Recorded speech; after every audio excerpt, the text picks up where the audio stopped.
is greenhouse gases.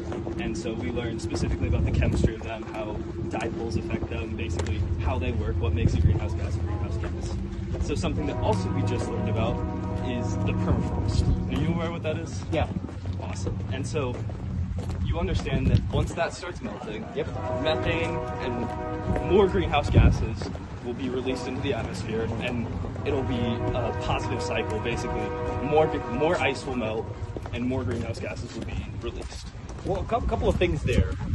Sure, go ahead. So the rate of increase of carbon dioxide, the rate of increase actually hits an asymptote because carbon dioxide is plant food, and plants grow at greater surface temperatures.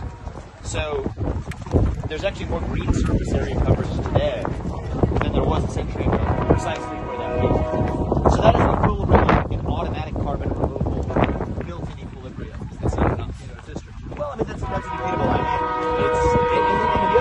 And the other thing is, are we sure that a little bit of warming is on net event? It's an open question. It's a good debate. It's more than... But that doesn't show up in the debate. So I'm not denying the existence of those sorts of going up. The question is, on net, is that a bad thing, or are the policies to fight that actually more likely to be worse? 8 times as many people die of cold temperatures rather than warm ones.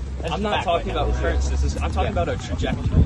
I understand your point, because your point is there could be a force multiplier effect on the permafrost now. Right, exactly. And I think it's a reasonable point. The trajectory that we are currently on, and I hear what you're saying about the economy, and essentially when you talk about the economy and creating jobs, you're saying we're cracking more coal burning, and that will create more jobs. I'm not denying that. But it will also increase the amount of CO2, and the current amount that we release is not okay. Well, I disagree with that. It also because I think that there are equilibrating effects built in, where the rate of increase is automatically decelerated, precisely because. What are you disagreeing with out of that? Are you saying that it's the not rate, increasing that much, or that the current rate's unacceptable, or is going to be net harmful to humanity? Okay, so I just on not politics, not partisan. I would ask you to go do some reading, read some scientific papers about greenhouse gas emissions, and basically the temperatures are rising. That is not a debatable fact. Temperatures are rising because of greenhouse gas emissions. I agree with that. If it keeps continuing, eventually we will hit. 1 and 2 are facts. No doubt about that.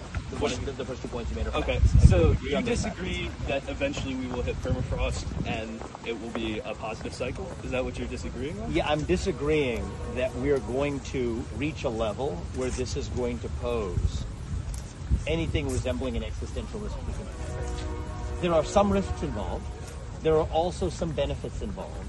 And on net, I think the best policy is to prepare for adaptation. That's what I'm at. Okay. Adaptation is where with the punchline of where I land, because that doesn't involve constraining